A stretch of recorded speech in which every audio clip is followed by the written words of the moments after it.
तो जैसा कि हमने चर्चा किया था कि या तो हम ड्रग्स एंड डोपिंग पढ़ेंगे या फिर इंजरीज, तो कुछ भी पढ़ लेते हैं। देखिए, स्पोर्ट्स इंजरीज की अगर हम बात करें तो इसको लोग बहुत हवा बना के डील करते हैं, पर स्पोर्ट्स इंजरीज बहुत ही छोटे में 2 या 3 क्लास में मैं आपको याद कराऊंगा, और ऐसा याद कराऊंगा कि फिर आप दोबारा स्पोर्ट्स इंजरीज को कभी नहीं भूलेंगे। अगर आप पढ़ लेंगे तो दोबारा स्पोर्ट्स इंजरीज को कभी नहीं भूलेंगे। चलिए स्पोर्ट्स इंजरीज के बारे में देख लेते हैं, जरा देखते हैं कि कितना मुश्किल है और कितना आसान। जब हम स्पोर्ट्स इंजरीज की बात करें तो 11वीं 12वीं क्लासों में खेल में लगने वाली चोटों को 2 तरीके से और कुछ किताबों में 3 तरीके से डिवाइड किया गया है। ये जो खेल में लगने वाली चोटें हैं, ये जब 2 तरीके से डिवाइड होती हैं तो क्या होती हैं? जब ये 2 तरीके से डिवाइड होती हैं तब ये होती हैं सॉफ्ट टिश्यू इंजरी और हार्ड टिश्यू इंजरी। अब बताओ किस आधार पे डिवाइड हुई है? टाइप ऑफ टिश्यू, किस प्रकार के ऊतकों में चोट लगी है, उसके आधार पर जब डिवाइड हुए तो सॉफ्ट टिश्यू इंजरी और हार्ड टिश्यू इंजरी 2 टाइप से डिवाइड हुए। क्लियर है? बोलो, क्लियर है? जी सर। ये जो सॉफ्ट टिश्यू इंजरी है, इसमें नरम किस किस की चीजें आती हैं सॉफ्ट में? स्किन में लगने वाली चोटें, टेंडन में लगने वाली चोटें, मसल में लगने वाली चोटें और लिगामेंट में लगने वाली चोटें, ये सभी सॉफ्ट वाली होती हैं। और जो हार्ड टिश्यू इंजरी होती हैं, ये इसमें आती हैं बोन में लगने वाली चोटें और कार्टिलेज में लगने वाली चोटें। कौन कौन सी? बोन और कार्टिलेज में लगने वाली चोटें। हाँ भैया, जॉइंट बोन से ही तो मिलके बने हैं। हाँ, जॉइंट बोन और कार्टिलेज से ही तो मिलके बने हैं। तो अलग से कोई कह दे जॉइंट तो जॉइंट भी लिख सकते हैं हम, कोई दिक्कत नहीं है, बिल्कुल। हाँ बिल्कुल, अलग से जॉइंट लिख सकते हैं, पर वो बोन में ही बताया था। खैर कोई नहीं, जॉइंट लिख लीजिए हार्ड टिश्यू में। मैंने टिश्यू की बात की है, टिश्यू। तो टिश्यू के आधार पर जॉइंट का अस्तित्व नहीं, अस्तित्व तो बोन और कार्टिलेज का ही है वहां पर, समझे? क्यों? टिश्यू के आधार पर जॉइंट्स का कोई अस्तित्व नहीं, नो एग्जिस्टेंस। जॉइंट तो बोन और कार्टिलेज ही तो है। जॉइंट एक बोन दूसरे बोन में फिक्स है, बीच में कार्टिलेज मौजूद है और वहां पर लिक्विड मौजूद है, साइनोवियल फ्लूइड वगैरह वगैरह। तो अगर इंजरीज को सॉफ्ट टिश्यू और हार्ड टिश्यू के आधार पर बांटा गया तो इंजरीज में आती हैं skin, tendon, muscle, ligament. Skin में होने वाली इंजरीज की बात करें तो आता है एब्रेशन। एब्रेशन यानी कि रगड़ जाना, छिल जाना, दैट इज एब्रेशन। हाँ बिल्कुल, कई नामों से कह सकते हैं एब्रेशन को। Track burn, cedar burn. Abrasion को आप कह सकते हो ट्रैक बर्न, ट्रैक पे गिर गए, छिल गया पूरा। या फिर ग्रास बर्न, घास पे गिर गए और घास पे गिरने की रगड़ के कारण छिल गया। सीडर बर्न, ट्रैक ही होता है एक तरीके का। भाई कहीं भी गिरो आप। हाँ, एग्जाम में आप कंफ्यूज हो सकते हो। अगर ट्रैक बर्न लिखा हुआ आ गया और लिखा गया कि ट्रैक बर्न किस टाइप का इंजरी है, और आप देखो लास्ट में लगा है बर्न, तो आप समझ लो अच्छा जलने की बात कर रहा है, और आप उसको जलने वाला सोच के लगा दो तो वहीं हो जाएगी मिट्टी पलीत। Track burn, grass burn, cedar burn, ये सभी क्या है? रगड़ है। रगड़ क्या है? रगड़। एब्रेजन हो गया, फिर इंसीजन, INCISSION, इंसीजन यानी कि चीरा लगना किसी भी धारदार चीज से। कोई धारदार चीज अगर आपके सामने है, आप देख रहे हो चक्कू से चीरा लग गया, ब्लेड से चीरा लग गया, है ना, किसी भी धारदार चीज से चीरा लग गया, दैट इज इंसीजन, और वो चमड़ी की चोट है। Laceration, LACERATION, laceration. लेसरेशन मतलब फटना, मतलब किसी चीज से ऐसी जोरदार चोट लगी, ऐसी भयंकर जोरदार चोट लगी कि वो जगह फट गई। हॉकी मारा पैर पे और पैर पे लगा और मांस फट गया और फट के लटक गया, दैट इज लेसरेशन। समझे? बेसबॉल मारा, क्रिकेट बैट मारा, लेदर की बॉल लगी, लग के फट गया, दैट इज लेसरेशन। और पंचर, पंचर का माने सीधा छेद होना, इसीलिए स्किन की चोट को पीला भी कहते हैं, PILA। Puncture, incision, laceration, abrasion. अगर आप इसको थ्रू डायग्राम देखेंगे तो और आ जाएगा। देखिए, incision, Meaning of in-season, used about fresh foods available in large quantities. ये देखो कैसा होता है इन सीजन। ये जो चीरे लगे हुए हैं ना, ये चीरे, दिस इज इन सीजन। तो चीरा तो डॉक्टर भी लगाते हैं, पर डॉक्टर लगा रहे हैं तो आपके इलाज के लिए लगा रहे हैं, लेकिन स्पोर्ट्स में किसी धारदार चीज से हो जाए, दैट इज इन सीजन। लेकिन लेसरेशन क्या होगा वो आपको अंतर के तौर पर जानना है। लेसरेशन में लगे और फट के लटक जाए, देखो ये है लेसरेशन, बहुत, ये देख रहे हो, ये जहां मेरा कर्सर है, ये देखो जोरदार चीज से लगा है और पूरा लग के फट गया है, देख रहे हो, ये सभी क्या है? लेसरेशन। दिखाई दे रहा है? बोलो, दिखाई दे रहा है? स्किन और फैट जो होता है ये सब फट गया है, मसल को कोई नुकसान नहीं हुआ। क्लियर?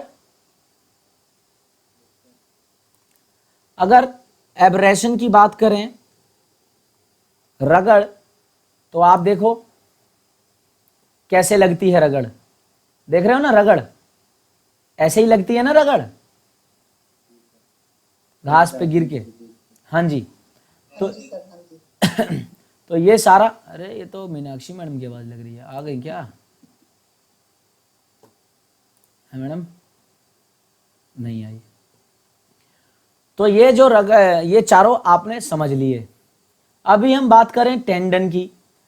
आपको ये पता है कि टेंडन किसको किसको जोड़ने का काम करती हैं, बताइए? बोन को मसल से जोड़ने का काम करता है टेंडन। यानी कि टेंडन में तकलीफ है, टेंडन में चोट है, इसका मतलब मसल में भी चोट होगी। भाई पहले आपका मसल ही चोटिल होगा, याद रखना, पहले आपके मांसपेशियों में ही चोट लगेगी और मांसपेशियों से चोट आगे बढ़ के टेंडन को नुकसान पहुंचा देगी, तब जाके आपका टेंडन मतलब घायल होगा, आपको लगेगा कि हाँ जी चोट टेंडन तक पहुंच गई है। तो टी से टेंडन, और टेंडन से याद रखने के लिए स्ट्रेन, STRAIN, स्ट्रेन। स्ट्रेन और टेंडन दोनों में टी आता है, strain strain tendon, strain strain tendon. Clear है? बोलो।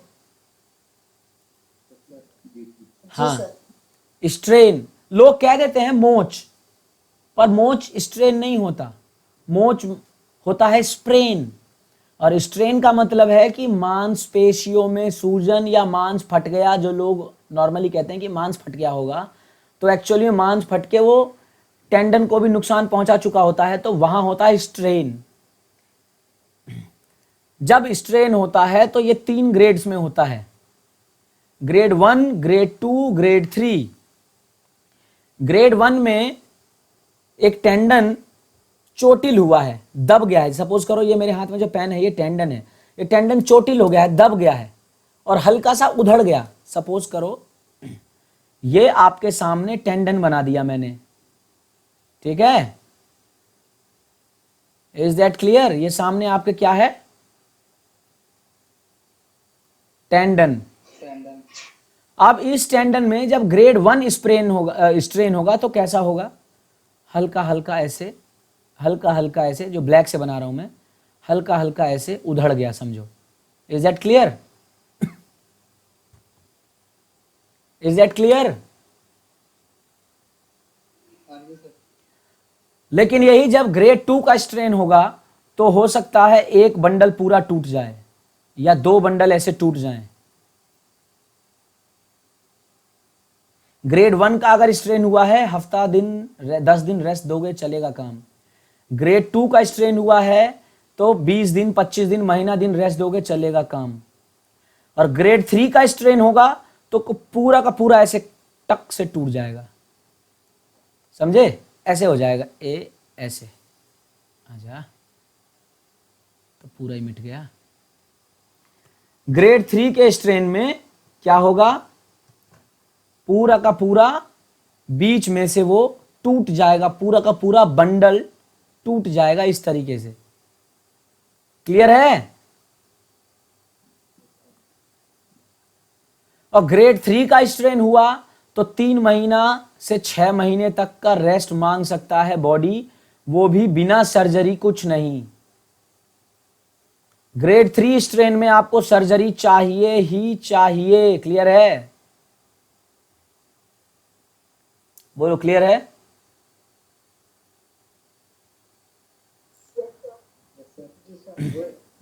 फिर आएगी बात ऐसे ही टेंडन से लिगामेंट बताता हूं। अगर लिगामेंट की इंजरी हुई तो लिगामेंट का मतलब स्प्रेन। लिगामेंट में क्या होता है? स्प्रेन, जिसे हम कहते हैं मोच। क्या कहते हैं?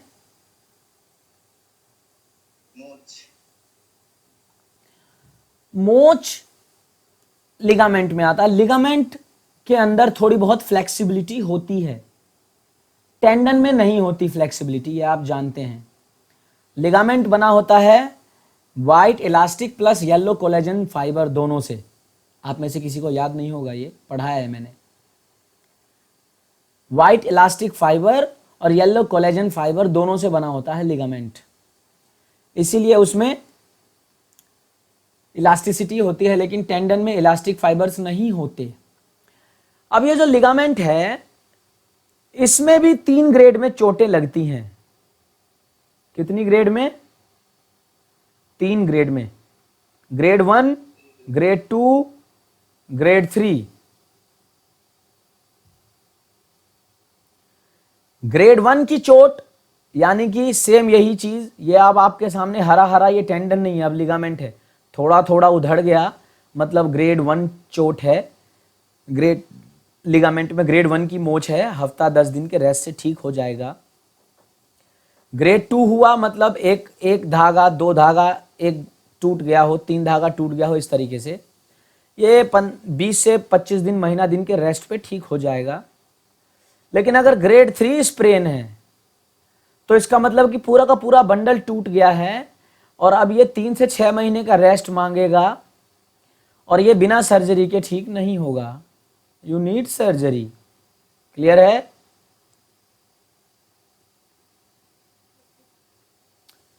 फिर जब हम अगला मसल की बात करें, अगर मांसपेशियों में लगने वाली चोट, हाँ बोलो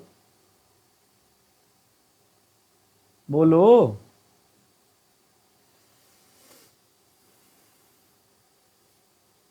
अगर हम मसल की बात करें तो मसल में हो सकता है मसल पुल, मांसपेशी का जरूरत से ज्यादा खिंच जाना, हो सकता है मसल टियर, मांसपेशी का फट जाना, या हो सकता है कॉन्ट्यूजन यानी कि गूमड़। कॉन्ट्यूजन यानी कि गूमड़। गूमड़ कैसे होता है? चोट लगी और वहां पर ऐसे मोटा सा फूल गया। जब भी कभी गूमड़ होता है उसके फर्स्ट एड में क्या कहते हैं डॉक्टर की फटाक से, खैर फर्स्ट एड तो अलग ही चीज है, अलग ही टॉपिक है। इन सभी चीजों का फर्स्ट एड आपको पता होना चाहिए। As a physical education teacher आपको पता होना चाहिए कि एब्रेशन है क्या करेंगे, लेसरेशन है क्या करेंगे, इंसीजन है क्या करेंगे, पंचर हो गया तो क्या करेंगे, स्ट्रेन हुआ तो क्या करेंगे, स्प्रेन हुआ तो क्या करेंगे। अब लोग बेवकूफ होते हैं, पैरों में मोच आई, फटाफट पहुंच जाते हैं हड्डी पहलवान के पास और उसको खिंचवा लेते हैं, इंगे तिंगे पूरा करवा के ऐंठ वैंठ के, और तब जाकर के उस पर पट्टी बंधवा लेते हैं। बेवकूफी है, छिड़वाने नहीं जाना चाहिए। अरे भाई मोच हो गई आपको, तो मोच का मतलब है कि आपके थ्रेड में, आपके लिगामेंट में थोड़ी बहुत खिंचाव आ गया, थोड़ा बहुत हो सकता है कि वो लिगामेंट के एक दो धागे टूट गए। अब वहां पर आप चल दिए ज्यादा तेज बन के, वहां और खिंचवा रहे हैं, झटका दिवा रहे हैं, वहां पर ऐंठवा रहे हैं उसको। हो सकता है कि घायल लिगामेंट, जो बचा कुचा लिगामेंट है, वो भी टूट जाए। बोलो गलत कह रहा हूं?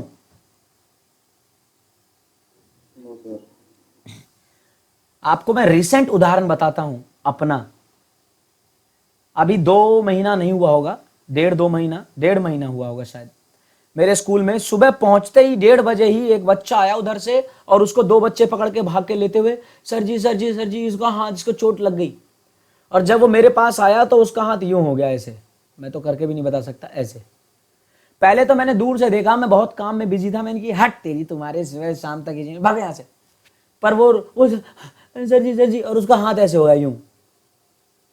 जैसे ही उसका हाथ यूं देखा एक अलग एंगल से झुकते हुए, मैं समझ गया ले गया इसका। फटाक से मैंने उसके हाथ को ऐसे हाथ में लिया, सीधा किया, तो मुझे देख के ही समझ में आ गया कि इसका रेडियस टूट गया है, क्योंकि जब उसने ऐसे किया ना तो घूम के लटका नीचे। देखते ही समझ में आ गया कि उसका रेडियस टूट गया है। अब उस बच्चे का क्या करना है? मास्टरों बाकियों की तो हवा निकल जाती है, नहीं कौन लेके जाएगा, सब अपनी नौकरी बचाने के चक्कर में लग रहते हैं। किसी को ये नहीं दिखाई देता कि हाँ भैया बच्चे की हालत कैसी है, उसको क्या देखना है। उनकी भी गलती नहीं है, सवाल उन्हीं से किए जाते हैं। सपोर्ट देंगे ना सर उसको किसी लकड़ी, फटाक से लकड़ी तो नहीं मिलनी थी। जो प्रैक्टिकल फाइल होते हैं फिजिकल वाले या कोई से भी सब्जेक्ट के, उस प्रैक्टिकल फाइल के बीच में से सारे पेज निकाल के फाड़े, 2 गत्ते बचे, दोनों गत्ते पर उसका हाथ यूं रखवाया ऐसे।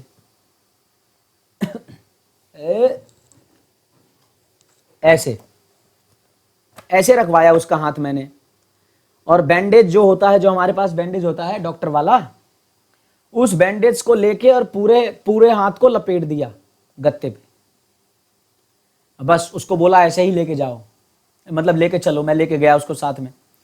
डॉक्टर ने देखा, ट्रीट किया, मतलब एक्सरे करवाने को भेजा, फटाफट एक्सरे करवा के लाए। एक्सरे उसने सामने किया तो बोला कि रेडियस तो पूरा गया और अल्ना में भी दरार आ गई है, मतलब तगड़ा ही गिरा था, अल्ना में भी दरार है। प्लास्टर रूम में ले गया। उसने कहा कि अभी यहां मैं लाल बहादुर शास्त्री में जब से डेप्यूटेड हुआ हूं, पहली बार ऐसा कोई केस देखा है जिसमें कोई स्लिंग लगा के लाया है। स्लिंग।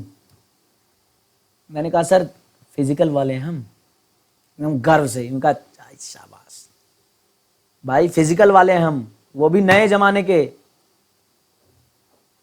उसने कहा कि अगर आप स्लिंग लगा के नहीं लाते तो इसका जो फ्रैक्चर है वो इतना खतरनाक है कि रेडियस जो इसकी टूटी हुई है वो घूम घूम के आर्टरी भी काट सकती थी इसकी, और वहां की अगर आर्टरी कट जाती तो फिर ये मेजर केस बन जाता, फिर हमें सफदरजंग भी भेजना पड़ सकता था, क्योंकि फिर इसकी होती सर्जरी। आराम से उसने रखा, स्लिंग खोल के हटाया, मुझे बोला जितनी तुम्हारे अंदर ताकत है उतनी ताकत से खींचो इसका हाथ।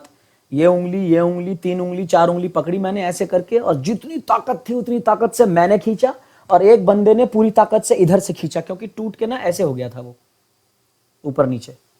और पूरी ताकत से डॉक्टर ने यूं खिंचवाया, और बीच में ऐसे रेडियस के पास, यहां पर इस जगह दोनों हाथों से ऐसे लगाया, भरपूर जितनी डॉक्टर के अंदर जान थी ऐसे लगाया। कट कट 2 बार आवाज आई हड्डी के बैठते। उसने बोला खींच के रखो इसे, छोड़ना नहीं वरना सब बेकार हो जाएगा।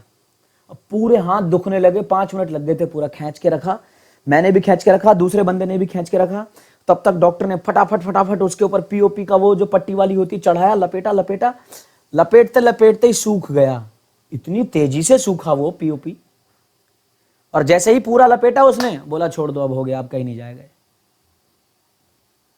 तो भाई ये फिजिकल वाले हैं, ये फर्स्ट एड का कमाल है कि उसकी इंजरी सिर्फ और सिर्फ फ्रैक्चर बन के ही रह गई।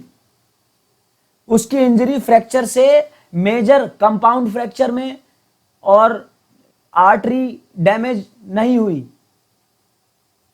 समझ रहे हो? जो इंसिडेंट आप बता रहे हैं सेम हुआ मेरे साथ अभी जनवरी 1 को होमटाउन गया था मैं अपना गोरखपुर, वहां से नेपाल घूमने जाऊंगा सोच के बाइक स्लिप हो गई, मेरा लेफ्ट रेडियल अल्नर बोन हाँ, फ्रैक्चर हो गया, डिस्लोकेट हो गया जगह से। किसका? वहां मैंने डॉक्टर को दिखाया तो डॉक्टर ने तुरंत कहा कि इसकी सर्जरी होगी, इसके बिना नहीं है। फिर नेक्स्ट डे मैंने आगे जाने में डॉक्टर थे हाँ, उनको दिखाया वहां पे, तो उन्होंने जो आप बता रहे सेम प्रोसीजर, हड्डी खींची उन्होंने, जान निकल गई मेरी हड्डी सेट करने में वहां पे, हड्डी खींची, हड्डी सेट किया, प्लास्टर लगाया, लेकिन मेरे हाथ की स्वेलिंग नहीं गई।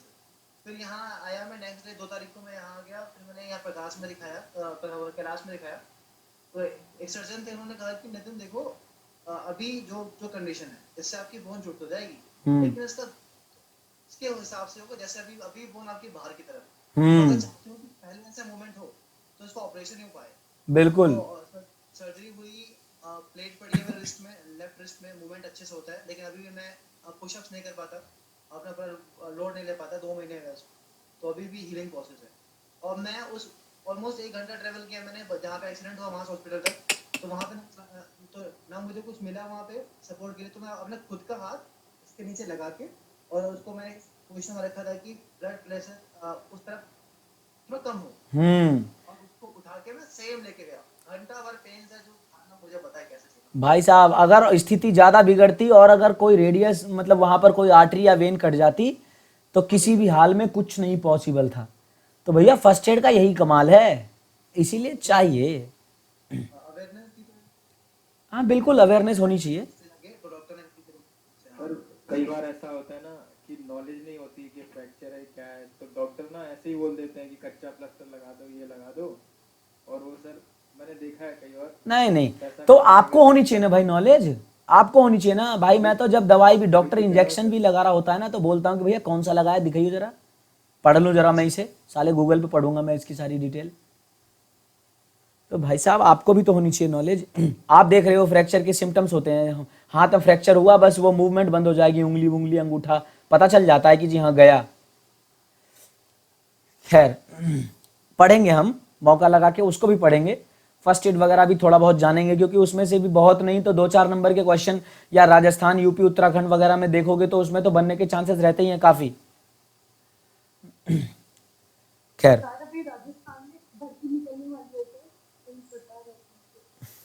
साहब कोई सी भर्ती आपको 6 महीने से पहले हाथ नहीं आने की, निकलेगी भी तो एग्जाम होते होते 6 महीना लगेगा। और क्या करोगे उस भर्ती का जब आप पढ़ ही नहीं रहे? चलो पहले क्लास खत्म करके फिर बात करेंगे। कोई भी विद्यार्थी भाई साहब नहीं पढ़ता उसकी फजीयत करता हूं मैं हर कीमत पे।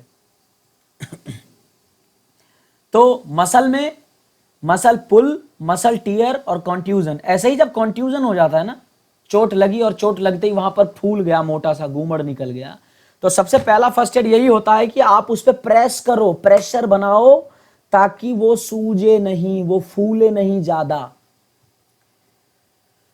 इसके ही साथ साथ आपको ब्रूज भी देखने को मिल सकता है। ब्रूज, ब्रूज माने नील पड़ना, समझे? ये कॉन्ट्यूजन और ब्रूज ये आपको मसल में भी मिल सकते हैं और आपको बोन में भी मिल सकते हैं, दोनों में आपको देखने को मिल सकते हैं कॉन्ट्यूजन और ब्रूज। वैसे कॉन्ट्यूजन स्पेशली मसल में, बोन में तो बहुत ही ना के बराबर, मतलब आप ये कह सकते हो कि कॉन्ट्यूजन को मसल में ही रखो, छोड़ो कॉन्ट्यूजन को मसल में ही, क्योंकि बोन में होता है पर बहुत थोड़ा सा, लेकिन ब्रूज जो है वो बोन में भी और मसल में भी। अब कैसे? देखो नील पड़ना जो है, नील पड़ना आपने देखा होगा, हथौड़े से ठोक रहे हो, हथौड़ा लग जाए, देखो कैसे फटाक से उस जगह पूरा नीला काला पड़ जाता है। पहले नीला रहता है, धीरे धीरे काला होता है और फिर धीरे धीरे हल्का हल्का हल्का हल्का होते होते होते होते वो ठीक होता है। जांग पे चोट लग जाए या आपने देखा होगा, तो ब्रूज मांसपेशियों में होता है, चोट लग जाए बहुत तेजी से जिसके कारण अंदर कोई छोटी मोटी ब्लड वेसल फट जाए और वहां पर खून आ जाए, चमड़ी के नीचे खून जमा हो जाए, जिसको कि आप हेमाटोमा कह सकते हो। हेमाटोमा, हेमाटोमा का मतलब होता है स्किन के नीचे कोई ब्लड वेसल फट जाना और फट के वहां पर खून जमा हो जाना। तो वो तब होता है जब यूजली अगर हमारा हाथ गेट के नीचे कहीं उसमें किडनी में फंस गया, हाँ तो हल्का सा ब्लड जम जाता है, सूख जाता है। हाँ, नहीं, हेमाटोमा मैंने अक्सर, जैसे अब स्कूल में बच्चों को ट्रेनिंग कराता हूँ तो कभी कभी बच्चों के साथ मैं भी खड़ा हो जाता हूँ। मेरा तो वजन ज़्यादा है तो बच्चे उतना उठा नहीं पाते मुझे, तो मैं कहता हूँ कि चलो आज कुश्ती करेंगे, थोड़ा बहुत सीखेंगे। तो बच्चे जब दम लगाते हैं तो इधर उधर से पूरा इधर पकड़ लेंगे उधर पकड़ लेंगे। तो बच्चों ने ऐसा पकड़ा कि पूरा नील पड़ गया था बाइसेप्स पे मेरे। वो ठीक हुआ 7 दिनों में, धीरे धीरे काला पड़ के ऐसे। तो ऐसा भी हो सकता है कि बहुत जोरदार चोट लगे तो भी नील पड़ सकता है, और दरवाजे कुंडी में दब जाए तो पड़ ही जाता है हेमाटोमा। बोन में कहां होगा ब्रूज? बोन में वहां देखने को मिलेगा जहां पर हड्डी बिल्कुल सतह पर है, चमड़ी के पास, जैसे यहां, जैसे यहां, जैसे यहां, जैसे, हाँ, जैसे शिन में, शिन नहीं, जहां चमड़ी के नजदीक है बोन। जहाँ डायरेक्ट कांटेक्ट में बोन है। हाँ जी, जहां बोन में डायरेक्ट बिल्कुल चमड़ी के बिल्कुल सतह के पास है, वहां आपको ब्रूज देखने को मिल सकता है। लगेगा और लगते ही बोन का आउटर जो पार्ट है, बोलो बोन के सबसे बाहरी हिस्से को क्या बोलते हैं? Periosteum, periosteum, periosteum. हाँ, पेरियोस्टियम में नील पड़ जाएगा, क्योंकि बोन में भी ब्लड वेसल्स होती हैं, आपको पता होना चाहिए। वहां पर नील पड़ जाएगा, खून जमा हो जाएगा। तो मसल का कॉन्ट्यूजन आपको पता चल गया, बोन में ब्रूज पता चल गया, ब्रूज मसल में भी होता है। जब हम बोन पे, मतलब हार्ट टिश्यू जॉइंट पे आएंगे, बोन और कार्टिलेज पे आएंगे। बोन में सर मसल में क्रैम्प आएगा सर? क्रैम्प इंजरी थोड़ी है। जी सर। ऐसे तो फिर आप कार्डियक मसल में हार्ट अटैक, अरिदमिया, जाने क्या क्या ठोक दोगे। अच्छा सर, जो जो जो क्रैम्प आते हैं बेसिकली इलेक्ट्रिकल इंपल्स होते हैं जो शायद इम्बैलेंस होते हैं। इलेक्ट्रिकल इंपल्स होते हैं जो इम्बैलेंस हो जाते हैं, जिनके कारण मांसपेशी अपना आपा खो देती है, ऐंठने लगती है। रिसेंट में अभी अपने स्कूल में केस देखा 2 महीने पहले, उस बच्चे को इतने क्रैम्प आ रहे थे, ऐसे ऐसे अकड़ जा रहा था, पूरा पूरा हाथ पूरा पैर ऐसे पूरा अकड़ जा रहा था। उसके घर से उसके पेरेंट्स को बुलाया, और उसका क्लास टीचर, मैथ का टीचर था, उसकी हवा खराब, क्या हो गया बालक को। मुझे आए बच्चे, बस सर देखो देखो एक बच्चे की हालत खराब हो गई। मैं भाग के पहुंचा, मैंने कहा क्या हुआ? ऐसे मैंने कहा कुछ नहीं, जल्दी से इसको इलेक्ट्रोलाइट घोल पिला इसको। उसकी माँ, उसको दांत ही लग रहे थे, मेरे बच्चे को क्या? मैंने कहा कोई दिक्कत नहीं है, हाँ क्रैम्प आ रहा। क्रैम्प दिक्कत तब करेगा जब वो क्रैम्प मसल से होते होते हार्ट में भी होने लगे। अगर हार्ट में भी क्रैम्प होने लगा तो फिर हार्ट फेल या हार्ट अटैक के चांसेस बन सकते हैं। लेकिन ऐसे कोई दिक्कत नहीं है, फटाफट इलेक्ट्रोलाइट का घोल पिलाओ उसे। इलेक्ट्रोलाइट का घोल पिला के, और फिर भी तसल्ली नहीं होती ना लोगों को, भाई मुझे पता है ना कि ये क्या चीज है और कैसे ठीक होगी। कोई वीकनेस नहीं है, क्रैम्प पे अलग चर्चा करेंगे बाद में, कई कारणों से क्रैम्प आता है। मैंने कहा कि भाई ये तो मेरे मतलब मुझे पता है ना, मुझे क्रैम्प आएगा तो मैं अपने लिए वही उपचार करूंगा। लेकिन सामने वाला है वो मानेगा नहीं, उसे तसल्ली नहीं होगी। ले गया हॉस्पिटल, प्राइवेट हॉस्पिटल में, 2 दिन तक डॉक्टर ने पानी चढ़ाया और छोड़ दिया, बना दिए जी 1000-10,000। क्या चढ़ाया 2 दिन में? डॉक्टर ने पानी चढ़ाया और वही घोल पिलाता रहा इलेक्ट्रोलाइट्स के, क्योंकि उसको क्रैम्प आ रहे थे। कोई बुखार या सर दर्द या पेट दर्द कुछ तो था नहीं। तो भैया नॉलेज जरूरी है इसीलिए। खैर, बोन और काट, पता है एक क्वेश्चन आया था कि क्रैम्प किसके कारण होता है? ज्यादा गर्मी के कारण, इम्प्रॉपर एक्सेस वार्म अप के कारण, या फिर इलेक्ट्रोलाइट्स की कमी के कारण, या फिर अननोन रीजन। और ऑप्शन में आया था अननोन। क्रैम्प किसके कारण आता है ये अभी तक अननोन है। कई कारण हो सकते हैं क्रैम्प के, समझ रहे हैं? बाहर बहुत ज्यादा गर्मी है, आप बहुत ज्यादा गर्मी में ट्रेनिंग करने चल दिए, और आपकी बॉडी हीट एक्लेमेटाइजेशन में एडेप्ट, मतलब हीट के लिए एडेप्ट नहीं है, शरीर से बहुत पसीना निकलेगा, क्रैम्प आने लगेगा। या फिर आप ट्रेनिंग बहुत करते हो, पानी कम पीते हो, इलेक्ट्रोलाइट्स की कमी है शरीर में तो क्रैम्प आ सकता है। प्रॉपर वार्म अप नहीं किया आपने तो क्रैम्प आ सकता है। कई कारण हो सकते हैं। नर्व इम्पल्स गड़बड़ा गया तो क्रैम्प आ सकता है। बहुत कारण है भाई, बहुत कारण है। खैर, बोन की इंजरी के बारे में देखिए, हार्ट टिश्यू इंजरी है बोन। बोन में फ्रैक्चर, क्या फ्रैक्चर, कई तरीके के फ्रैक्चर हो जाते हैं। जैसे सिंपल फ्रैक्चर, सिंपल फ्रैक्चर में चोट लगी है और हड्डी टूट गई है, बस वो बंद है, अंदर ही है, बंद है, बस हड्डी टूट गई। जैसे जो उदाहरण मैंने आपको दिया था, वो फ्रैक्चर बाद में कंपाउंड हो सकता था, पर स्लिंग लगाने के कारण वो सिंपल फ्रैक्चर ही रहा। मांस के बाहर नहीं निकलती है। हाँ, सिंपल फ्रैक्चर मांस फाड़ के बाहर नहीं निकलती। और फिर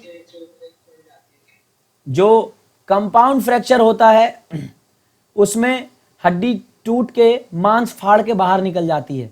अब वहां पर डॉक्टर की पहली चुनौती क्या होती है? डॉक्टर वहां पर करेगा कच्चा प्लास्टर, पहले वहां पर करेगा कोई सर्जरी, समझ रहे हो ना। डॉक्टर, अगर हड्डी टूटी और मांस फाड़ के बाहर निकल गई है तो फिर वहां पर डॉक्टर को सर्जरी करनी पड़ेगी। हो सकता है आर्टरी सिलनी पड़े, मांस सिलना पड़े, और सिलने के बाद फिर वहां पर दवाई ववाई लगा के कच्चा प्लास्टर, हफ्ता दिन, 10 दिन, 15 दिन, जब घाव ठीक होगा तब जाके फिर पक्का प्लास्टर। कंपाउंड फ्रैक्चर में डॉक्टर के रिस्क बढ़ जाते हैं, फिर डॉक्टर का काम बढ़ जाता है, हीलिंग का टाइम बढ़ जाता है फिर। इसीलिए सिंपल फ्रैक्चर कंपाउंड ना बन जाए, इसीलिए सबसे जरूरी है कि फ्रैक्चर होते ही फटाफट उसको फर्स्ट एड दो, स्लिंग दो। सिंपल फ्रैक्चर, कंपाउंड फ्रैक्चर, और फिर क्या होता है? कम्युन्यूटेड,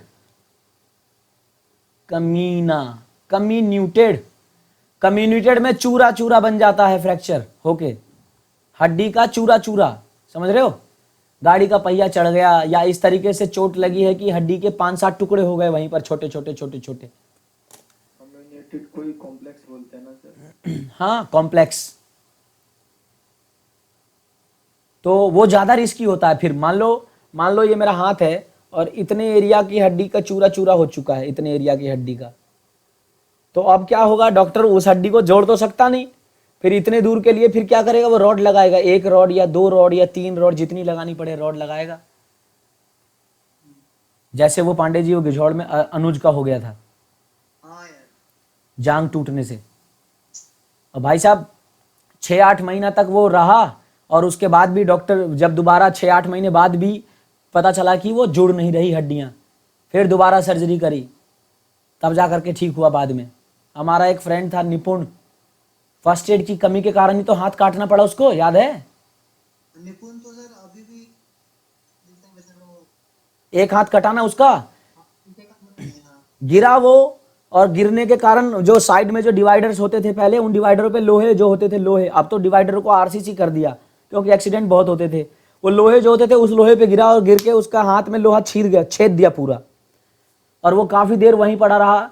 छेदने का मतलब है कि वहां पर खून बहना और वहां पर बहुत सारा इन्फेक्शन, और जब तक वो हॉस्पिटल पहुंचा 2 घंटे लग गए। 2 घंटे के दौरान वहां पर गैंग्रीन बिल्डअप हो गया। डॉक्टर ने बोला आगे बचाना है तो हाथ काटना पड़ेगा। जैसे वो हमारी वॉलीबॉल, गैंग्रीन मतलब इन्फेक्शन, मतलब वो आगे का हिस्सा भी सड़ गया, खराब हो गया। भाई कई का, हाँ जी बिल्कुल हो सकता है।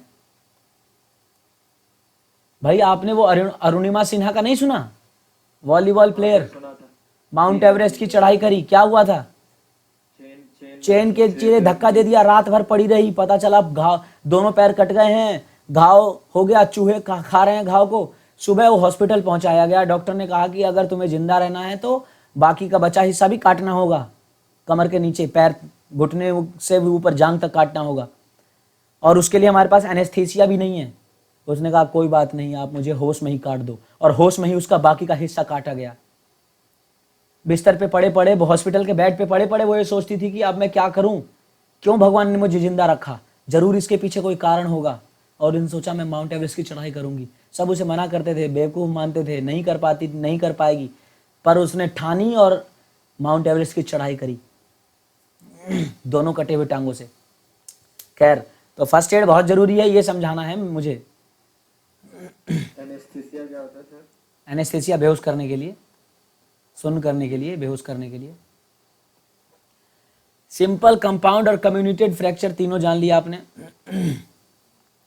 फिर और फ्रैक्चर के टाइप होते हैं, एक होता है ग्रीन स्टिक, बच्चों में होता है, बच्चों में होता है ग्रीन स्टिक। लकड़ी, हाँ, लकड़ी की तरह। क्योंकि उनकी, हाँ भाई, हाँ हेयर लाइन भी कहते हैं, बाल आ जाना, पर हेयर लाइन हमें भी आ सकता है।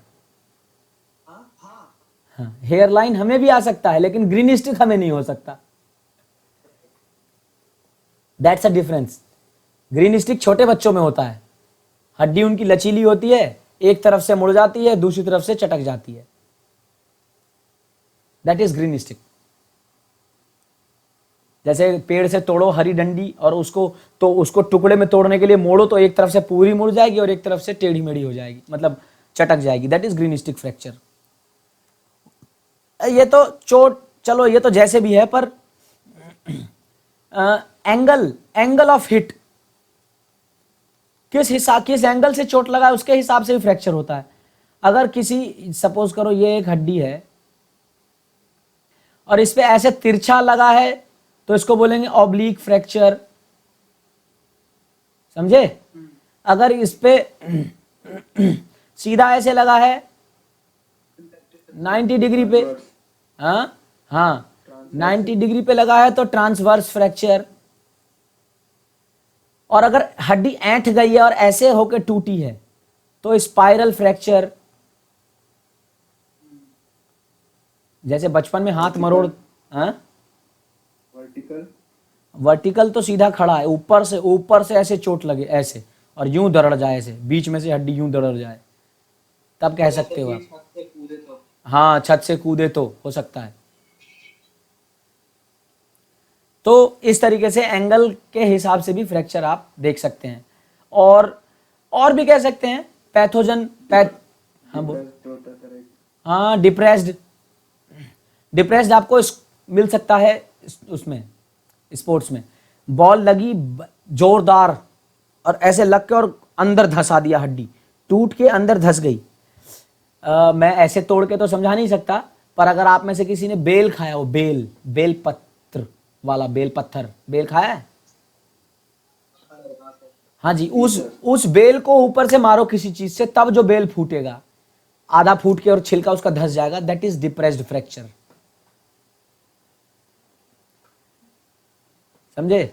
ये स्कल में ज्यादा होता है, खोपड़ी में और भी हो सकता है। अभी क्वेश्चन आता है कि टाइप्स ऑफ फ्रैक्चर क्या है, तो कितने मतलब नहीं, main का answer नहीं आएगा, नहीं आएगा, नहीं आएगा, एग्जैक्टली कोई मेन इसमें टाइप्स कितना है वो नहीं आएगा। टाइप कितने होते हैं नहीं आएगा, बस ये पूछा जाएगा कि इस तरीके का फ्रैक्चर है क्या है, ओपन है, कम्प्लेक्स है, कंपाउंड है, ऐसे पूछा जाएगा। इस तरीके का फ्रैक्चर है क्या है, ग्रीन स्टिक है, कम्युनिटेड है, कंपाउंड है, सिंपल है, ऐसे, समझ रहे हैं। पैथोलॉजिकल, पैथोलॉजिकल फ्रैक्चर तो वही है, बीमार हो, बीमारियों से जो होता है। हाँ, किसी को हड्डियों का टीबी हो गया, अब उसकी हड्डी इतनी कमजोर हो चुकी है कि हल्का सा भी फिसल गया, खटाक से टूट गया वो हड्डी, समझे। तो ये प्रोसेस में हो सकता ऑस्टियोप्रोसिस में हो सकता है, बिल्कुल। है ऑस्टियोआर्थराइटिस या जिसके पोरस का क्षेत्र बड़ा बड़ा हो या फिर वही हाँ,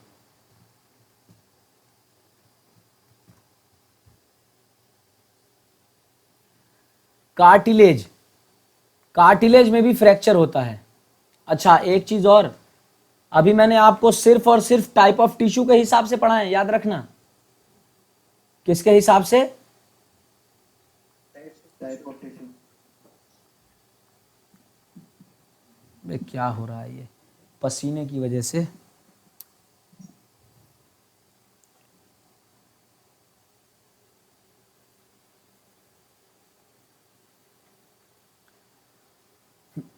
कार्टिलेज में भी फ्रैक्चर होता है। कार्टिलेज अगर टूट जाए हम उसे कार्टिलेज फ्रैक्चर बोलेंगे। वैसे तो कार्टिलेज में सडन जो चोट लगती है तभी फ्रैक्चर होता है, वरना कार्टिलेज में ज्यादातर ओवर यूज इंजरीज होती हैं। तो अभी हम ओवर यूज के बारे में नहीं पढ़ रहे, क्योंकि वो एक अलग कैटेगरी बनाएंगे, एक्यूट, पोस्ट एक्यूट, क्रॉनिक या ओवर यूज, अलग पढ़ेंगे उसे, ठीक है ना, अलग तरीके से समझेंगे। यही सारे इंजरीज आएंगी, यही सारी इंजरीज, बल्कि कुछ और नई नई इंजरीज आ जाएंगी उसमें, पर वो फिर हम अलग तरीके से क्लासिफाई करके पढ़ेंगे ताकि हमें बिल्कुल भी कंफ्यूजन ना हो। कार्टिलेज फ्रैक्चर में एक सबसे खतरनाक स्थिति जो होती है वो होती है जॉइंट मीस, जोड़ों की चुहिया। क्या?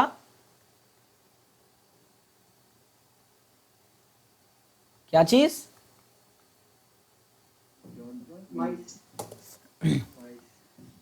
मान लो आपको कार्टिलेज पे चोट लगी और हल्का सा टुकड़ा टूट गया कार्टिलेज का, बहुत हल्का सा। अब हल्का सा टूटा है तो आपको आज 1-2 दिन दर्द होगा, 2-4 दिन आप रेस्ट करोगे, थोड़ा सा ठीक हो जाएगा। लेकिन दोबारा जब आप चलोगे फिरोगे तो वो करड़ करड़ की आवाज करेगी, और वो जब उसके साथ घिसेगा तो आपको दर्द महसूस होगा। जब घिसेगा तो आपको दर्द महसूस होगा। इसके कारण होगा क्या, जब रनिंग करोगे, ट्रेनिंग करोगे, तो वो कार्टिलेज का जो टुकड़ा टूटा हुआ है वो कभी इधर रगड़ेगा, वो कभी उधर रगड़ेगा, कभी उधर रगड़ेगा, कभी उधर रगड़ेगा, इधर उधर इधर उधर इधर उधर रगड़ता रहेगा और बाकी हिस्सों को भी डैमेज करेगा। इसीलिए जॉइंट मीस खतरनाक होता है, क्योंकि आप जानते हो शरीर का एक सिस्टम है कि वो जब चोट लगता है तो उसके लिए फिर वो एक्टिव होकर रिकवरी शुरू करता है, जानते हो ना आप। तो जैसे ही कहीं पर कार्टिलेज खुरचेगा, हमारा शरीर ऑटोमेटिक एक नए कार्टिलेज का मतलब वहां पर जो भरपाई हुई, चोट लगी, उसकी भरपाई करने लगेगा। सपोज करो ये कार्टिलेज है, यहां पर खुरच गया, कुछ ऐसे खुरच गया, तो अब खुरचने के बाद क्या होगा, उसकी भरपाई शुरू हो जाएगी। अब जब भरपाई शुरू होगी ना, तो यहां पर आपको पता ही है, आपको ये बात पता होनी चाहिए कि जब भरपाई होती है तो बिल्कुल नए जैसा तो कभी नहीं हो पाता ना, मतलब पहले जैसा तो कभी नहीं हो पाता। जैसा पहले था वहां पर हो सकता है थोड़ा कम रह जाए, वहां पर थोड़े दाग रह जाए, निशान रह जाए, या वहां पर थोड़ी सी ज्यादा चमड़ी आ जाए, होता है ना। हाँ जी सर। तो अब मान लो यहां पर भरपाई हो रही है और उस भरपाई के कारण वहां पर छोटे छोटे छोटे छोटे ऐसे स्पर्स निकल आते हैं, स्पर, SPUR, स्पर। अरे यार, क्या निकल आते हैं? स्पर। जैसे ऊनी कपड़े पहन पहन के सोने से उसमें रोए निकल आते हैं ना, रोए निकलते हैं ना, यस सर। वही होते हैं स्पर। ऐसे ही जॉइंट में भी निकल आते हैं। इसीलिए जॉइंट मीस खतरनाक होता है, क्योंकि जब वो घिसेगा तो वहां पर नुकसान पहुंचाएगा, और वहां पर जब भरपाई शुरू होगी तो वहां पर छोटे छोटे स्पर पैदा होंगे। अब ये स्पर और ज्यादा घिसेंगे, और ज्यादा दर्द होगा, तकलीफ होगा। इसीलिए अगर जॉइंट मीस होता है तो फटाफट डॉक्टर सर्जरी करके उस टुकड़े को निकालता है ताकि आगे डैमेज ना हो। तो हमने कार्टिलेज की इंजरी की बात करी, फ्रैक्चर वाली। अभी हम कार्टिलेज में होने वाले ओवर यूज इंजरीज की बात नहीं करेंगे, हम उसको बाद में करेंगे। मैंने अब तक जो भी बताया आपको, इंसीजन, लेसरेशन, पंचर, एब्रेशन, या फिर स्ट्रेन या स्प्रेन या कॉन्ट्यूजन या ब्रूज या फिर मसल पुल, ये हर चीज तुरंत हो सकती है, तुरंत लगी और चोट लगी और हुआ। अभी कुछ ओवर यूज के बारे में नहीं बताया, इसमें से कुछ ओवर यूज के कारण भी हो सकते हैं, पर हम बाद में बात करेंगे। अभी हम जॉइंट देख लेते हैं। जॉइंट में 2 इंजरीज हो सकती हैं। डिसलोकेशन। हाँ जी, डिसलोकेशन और सबलक्सेशन।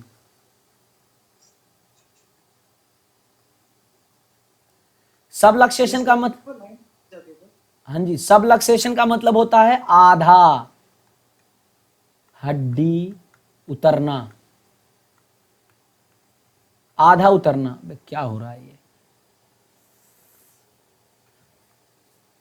आधा उतरना। और डिसलोकेशन का मतलब पूरा उतरना।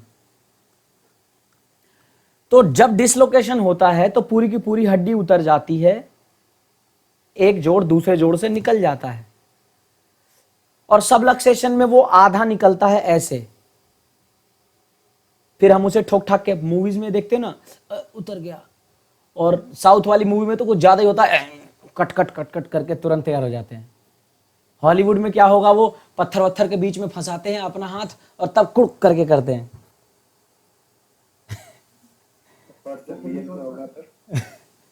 जैसे कि कई मूवीज देखी है मैंने, खैर, पर ऐसा नहीं होता। असलियत में आप डिसलोकेट हुए जॉइंट को, पहली बार अगर डिसलोकेट हुआ ना कभी भी जिंदगी में, पहली बार दर्द होगा आपको, और हो सकता है कि शरीर अभी बिल्कुल गर्म है आपका और आप मार के झटका उसे चढ़ा लो, चढ़ भी जाएगा।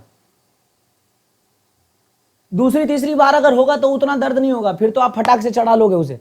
पहली बार में दर्द ज्यादा होता है तो चढ़ाने में दिक्कत हो सकती है, लेकिन शरीर गर्म है, बिल्कुल गर्मा गर्म खून है, दर्द झेलने की क्षमता है, आप उसे झटका मार के चढ़ा लोगे, आपका जॉइंट वापस चला जाएगा। लेकिन लेकिन लेकिन डिसलोकेशन होने से बचाने के लिए कुदरत ने हमें दिए हैं लिगामेंट्स। आपको पता है, ये सपोज करो ये घुटने का जॉइंट है, तो इस घुटने के जॉइंट पे 4 लिगामेंट हैं, ACL, PCL, MCL, LCL। Anterior cruciate ligament, posterior cruciate ligament, lateral collateral ligament और मीडियल कोलेटरल लिगामेंट। 4 लिगामेंट हैं जो चारों तरफ से, एक ऊपर से, एक नीचे से, एक इधर से, एक इधर से, चारों तरफ से घुटने को स्टेबल रखते हैं। अब ये घुटना उतर के निकल जाए, इसका मतलब है कहां गए लिगामेंट? टूट गए लिगामेंट। तो अगर किसी जॉइंट के लिगामेंट टूट गए और वो जॉइंट से हिल गया, आप उसे जॉइंट को चढ़ा तो लोगे दोबारा, लेकिन बगैर लिगामेंट के वो उतने ही अनस्टेबल रहेंगे और हर छोटी छोटी बात पे वो निकल जाएंगे। इसीलिए सेल्फ डेवलप नहीं होता जी। 3rd ग्रेड का टीयर है ना, पूरा टूटना मतलब 3rd ग्रेड टीयर, फिर सर्जरी मांगेगा। इसीलिए अगर बार बार डिसलोकेशन से बचना है तो सर्जरी ही एक उपाय है। और सर्जरी में डॉक्टर क्या करते हैं, मैंने ज्ञान, चाहना, जिज्ञासा बहुत मस्त चीज होती है, बुरी भी है, कई बार डांट सुना मैंने।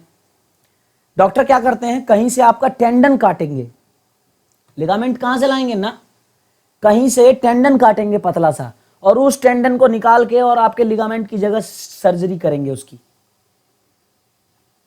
समझे? अब आपको पता है टेंडन इलास्टिक नहीं होते, आपके जॉइंट को होल्ड करेंगे, मजबूत होते हैं, आपके जॉइंट को होल्ड करेंगे, पर पहले के लिगामेंट की तरह होल्ड नहीं करेंगे। और मूवमेंट रिस्ट्रिक्ट हो जाएगी सर। हाँ, मूवमेंट उतनी मस्त और मूव बढ़िया नहीं होगी। हाँ, फिर आप धीरे धीरे रिहेबिलिटेशन एक्सरसाइज कर करके उस लिगामेंट में भी फ्लेक्सिबिलिटी ले आओगे, थोड़ी बहुत उसकी रेंज बढ़ा लोगे, जैसे हम हर जॉइंट की रेंज बढ़ा लेते हैं, पर लिगामेंट वाली बात नहीं आएगी। समझे? टेंडन कहीं से काट के उसमें लगाते हैं, लिगामेंट बनाते हैं उसको। पार्शियल डिसलोकेशन यानी कि सबलक्सेशन में आधा जॉइंट हटा है, इसका मतलब हो सकता है कि लिगामेंट ऐसे रबड़ की तरह खिंच गया हो, टूटा ना हो पूरा, आप उसको झटका देके वापस जगह पे रख दो और महीना 1.5 महीना आराम करो, 15 दिन, 20 दिन, 25 दिन जैसा भी है, तो जो लिगामेंट में भी जो खिंचाव आया होगा वो ठीक हो जाएगा और आपका जॉइंट भी फिर अपनी जगह स्टेबल हो जाएगा। तो ये चांस है सबलक्सेशन में यानी कि पार्शियल डिसलोकेशन में, पर जरूरी नहीं है, हो सकता आधा निकला है तो एक तरफ का लिगामेंट टूट गया हो, एक तरफ का बच गया हो, पॉसिबल है। या ये भी पॉसिबल है कि किसी तरफ का ना टूटा हो, बस खिंच के रह गया हो और फिर आप उसे सेट कर लो, ये भी पॉसिबल है। डिसलोकेशन में पॉसिबल नहीं, कंप्लीट डिसलोकेशन में तो लिगामेंट टूट के निकलता ही निकलता है, एक साइड का टूटे, 2 साइड का टूटे, चारों साइड का टूटे, जैसे भी टूटे। लेकिन सबलक्सेशन में पॉसिबल है कि लिगामेंट ना भी टूटे या एक आधा तरफ का टूटे, दोनों चीजें पॉसिबल है। तो डिसलोकेशन मतलब कोई भी अगर आपके नजर में है जिसका कंधा बार बार उतरता है, कोई बॉक्सर है या जूडो प्लेयर है, बार बार कंधा उतरता है, डिसलोकेट होता है, उसको बोलो कि जाके सर्जरी करा, तभी डिसलोकेट होना रुकेगा। खैर, तो ये हमने टाइप ऑफ टिश्यू के हिसाब से पढ़ लिया, सॉफ्ट टिश्यू इंजरी और हार्ड टिश्यू इंजरी। सॉफ्ट में पढ़ लिया स्किन में पीला, पंचर, इंसिजन, लेसरेशन, एब्रेशन।